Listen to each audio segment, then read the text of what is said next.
ಉಪಲೋಕಾಯುಕ್ತ ವಿಚಾರ ನೇಮಕ ಏನಿದೆ ಅದು ಕೂಡ ವಿವಾದಕ್ಕೆ ಕಾರಣವಾಗಿದೆ.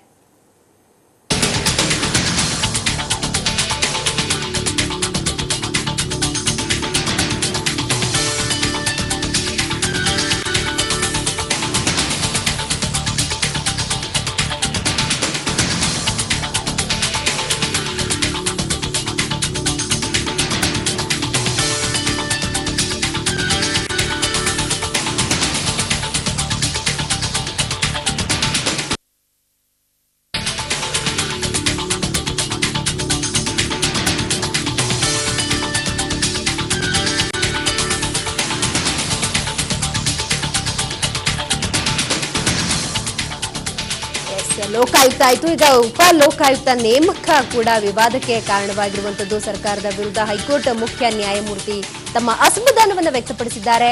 ಉಪ ಲೋಕಾಯುಕ್ತ ಹುದ್ದೆಗೆ ನೇಮಕವನ್ನ ಮಾಡಬೇಕಾದ್ರೆ ನನ್ನನ್ನ ಸಂಪರ್ಕಿಸಿಲ್ಲ, ಇದು ಕಾನೂನಿನ ಸ್ಪಷ್ಟ ಉಲ್ಲಂಘನೆ ಅಂತ ನ್ಯಾಯಮೂರ್ತಿ ವಿಕ್ರಮ್ಜಿತ್ ಸೇನ್ ಸದಾನಂದ ಗೌಡರಿಗೆ ಪತ್ರ ಬರೆದಿರುವಂತದ್ದು. ಬನ್ನಿ ಕುರಿತಂತೆ ಹೆಚ್ಚಿನ ಮಾಹಿತಿಯನ್ನ ಪಡೆಯೋಣ. ನಮ್ಮ ಪ್ರತಿನಿಧಿ ಮಾರುತಿ ಈಗ ದೂರವಾಣಿ ಸಂಪರ್ಕದಲ್ಲಿದ್ದಾರೆ. ಮಾರುತಿ, ಲೋಕಾಯುಕ್ತ ನೇಮಕ ವಿಚಾರ ಒಂದು ವಿಚಾರವಾಗಿ ಉಳಿಯುತ್ತಾ ಅನ್ನೋ ಸಂಶಯ ಕೂಡ ಮೂಡ್ತಾ ಇದೆ. ತಮ್ಮ ಪತ್ರದಲ್ಲಿ ನ್ಯಾಯಮೂರ್ತಿ ವಿಕ್ರಮ್ಜಿತ್ ಸೇನ್ ಅವರು ಏನೆಲ್ಲ ಹೇಳಿದ್ದಾರೆ, ಏನೆಲ್ಲ ಮೆನ್ಷನ್ ಮಾಡಿದ್ದಾರೆ? ಎಸ್ ಭಾವನಾ, ಏನಂತ ಹೇಳಿದ್ರೆ ಈ ಲೋಕಾಯುಕ್ತ ಉಪ ಲೋಕಾಯುಕ್ತರನ್ನ ನೇಮಕ ಮಾಡುವಂತಹ ಸಂಪೂರ್ಣ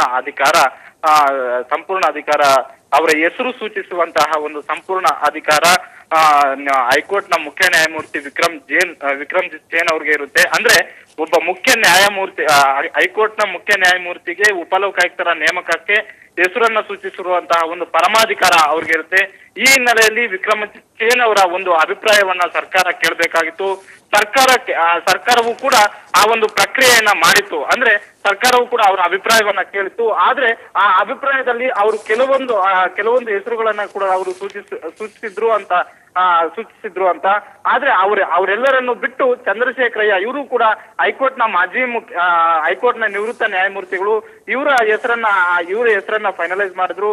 ಆದ್ರೆ ನ್ಯಾಯಾಧೀಶರು ಇಲ್ಲಿ ಕ್ವಶನ್ ಮಾಡಿರೋದು, ಹಾಗಾದ್ರೆ ನನ್ನ ಅಭಿಪ್ರಾಯವನ್ನ ಸರ್ಕಾರ ಪರಿಗಣಿಸಿಲ್ಲ ಅಂತ ಹೇಳ್ಬಿಟ್ಟು ಈ ಹಿನ್ನೆಲೆಯಲ್ಲಿ ಅವರು ಅಕ್ಟೋಬರ್ ತಿಂಗಳಲ್ಲಿ ಸರ್ಕಾರಕ್ಕೆ ಒಂದು ಪತ್ರವನ್ನ ಬರೀತಾರೆ. ಆ ಸರ್ಕಾರಕ್ಕೊಂದು ಪತ್ರ, ಮತ್ತೊಂದು ಲೀಗಲ್ ಡಿಪಾರ್ಟ್ಮೆಂಟ್ಗೆ ಒಂದು ಪತ್ರವನ್ನ ಬರೀತಾರೆ. 2 ಪತ್ರಗಳನ್ನ ಅವರು ಬರೀತಾರೆ. ಒಂದು ಪತ್ರದಲ್ಲಿ ಸರ್ಕಾರಕ್ಕೆ ತರಾಟೆಗೆ ತೆಗೆದುಕೊಂಡ ರೂಪದಲ್ಲಿ ಅವರು ಒಂದು ಪತ್ರವನ್ನ ಬರೀತಾರೆ. ಅಂದ್ರೆ ನನ್ನ ಅಭಿಪ್ರಾಯವನ್ನ ನೀವು ಪರಿಗಣನೆಗೆ ಮಾಡಿಲ್ಲ ಅನ್ನುವಂತಹ ಒಂದು ಅಂಶವನ್ನ ಅವರು ಸೂಚಿಸ್ತಾರೆ. ತದನಂತರ 2ನೇ ಪತ್ರದಲ್ಲಿ ಇವರ ವಿರುದ್ಧ ಕೆಲವೊಂದು ಆರೋಪಗಳಿದಾವೆ. ಆ ಆರೋಪಗಳು ಇದ್ರೂ ಕೂಡ ನೀವು ಅದು ಯಾವ ರೀತಿ ಇವ್ರಿಗೆ ಕ್ಲೀನ್ ಚಿಟ್ ಅನ್ನ ಕೊಟ್ರಿ ಅನ್ನುವಂತಹ ಒಂದು ಅಂಶವನ್ನ ಕಾನೂನು ವಿಭಾಗ ಕೇಳ್ತಾರೆ. ಆ 2 ಪತ್ರಗಳು ಕೂಡ ಇಲ್ಲಿಯವರೆಗೂ ಕೂಡ ಸಿಜೆ ಅವರಿಗೆ ಯಾವುದೇ ರೀತಿಯಾದಂತಹ ಪ್ರತ್ಯುತ್ತರಗಳು ಬಂದಿರಲಿಲ್ಲ. ಈ ಹಿನ್ನೆಲೆಯಲ್ಲಿ ಆದ್ರೂ ಕೂಡ ಅವ್ರಿಗೆ 22ನೇ ತಾರೀಕು ಉಪಲೋಕಾಯುಕ್ತರಾಗಿ ನೇಮಕವಾದಂತಹ ಸಂದರ್ಭದಲ್ಲಿ ಅವ್ರಿಗೆ ಆಹ್ವಾನವನ್ನ ಮಾಡಲಾಗಿತ್ತು. ಆದ್ರೆ ಆ ಆಹ್ವಾನದ ನಂತರ ಇವ್ರಿಗೆ ಆಹ್ವಾನ ಪತ್ರ ತಲುಪುತ್ತೆ. ಇದು ಒಂದು ದೊಡ್ಡ ದುರಂತವೇ ಸರಿ. ಮತ್ತೆ ರಾಜ್ಯ ಸರ್ಕಾರ ಒಂದು ಇಕ್ಕಟ್ಟಿಗೆ ಸಿಲುಕಿದೆ ಅಂತ ಹೇಳಿದ್ರೆ ಯಾವುದೇ ತಪ್ಪಾಗಲ್ಲ. ನಿಮ್ಮೆಲ್ಲ ಮಾಹಿತಿಗಾಗಿ ಧನ್ಯವಾದ. ಒಟ್ಟಾರೆ ಲೋಕಾಯುಕ್ತ ನೇಮಕ ವಿಚಾರ ಆಯ್ತು. ಈಗ ಉಪಲೋಕಾಯುಕ್ತ ನೇಮಕ ಮಾಡುವಾಗ ನನ್ನನ್ನು ಸಂಪರ್ಕಿಸಿಲ್ಲ ಅನ್ನೋ ಮಾತನ್ನ ಕೂಡ ಹೇಳಿದ್ದಾರೆ. ಒಂದು ಲೋಕಾಯುಕ್ತ ಅಥವಾ ಉಪಲೋಕಾಯುಕ್ತ ಹುದ್ದೆ ಇದೊಂದು ವಿಚಾರವಾಗಿ ಉಳಿದೆ. ಇದೊಂದು ನೇಮಕ ಆಗಲಿ, ಒಂದು ಉತ್ತಮ ಸಮಾಜ ನಿರ್ಮಾಣ ಆಗಬೇಕು ಅಂತ ಹೇಳಿದ್ರೆ ಉಪಲೋಕಾಯುಕ್ತ ಹಾಗೂ ಲೋಕಾಯುಕ್ತದ ಹುದ್ದೆಯ ಅನಿವಾರ್ಯತೆ ಇದೆ ಅಂತ ಹೇಳ್ತಾರೆ.